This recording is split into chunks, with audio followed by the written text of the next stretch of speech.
Kinakabahan pero excited daw ang mga young Star Works artist na sina Celine David, Natalie Apollo, Patrick Ballesteros at Amo Wilding. Kabilang kasi sila sa cast ng upcoming TV series na Mommy Guard. Narito po ang Frontline Showbiz Report. Talaga namang exciting ang upcoming TV series ng nagbabaliktang balang Jolina at Marvin, ang Mommy Guard. Excited na mapasama sa serye ang Star Works artists na sina Celine David, Natalie Apollo, Patrick Ballesteros at Amo Wilding. Si Amo, gaganap na anak ni Jolina. Pero kinakabahan ako kasi syempre veterans actor na sila.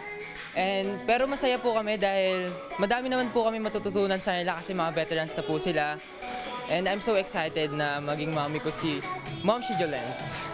Yan din ang pakiramdam ng young actress si Natalie Apollo na mahilig daw sa old movies. Nung nalaman ko na kasama ako sa project na to, as hindi po talaga ako makatulog. And syempre po, kasama namin ang mga veteran actors and actresses. So, I'm kinakabahan din po pero beyond excited pa po.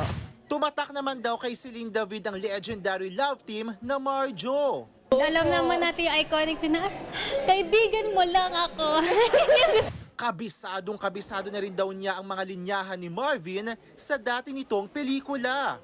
Pero ano nga ba ang papel nila sa inaabangang teleserye? May ako po siguro masama ugali ko dito kasi ang nabasa ko, parang pin-bully po ako. So, matitesting na pagiging mataray ko sa screens. Si Patrick Ballesteros naman, And I'm gonna be the king bully sa series po na to.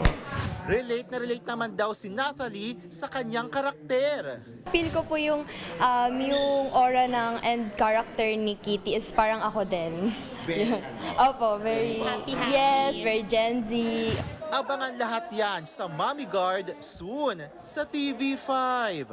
Nagbabalita mula sa Frontline, Von Belinario, News 5. Mga kapatid, Jervy Wrightson po. Eto na nga. Para sa latest showbiz news at iba pang K-alaman, mag-follow at mag-subscribe na sa social media pages ng News 5.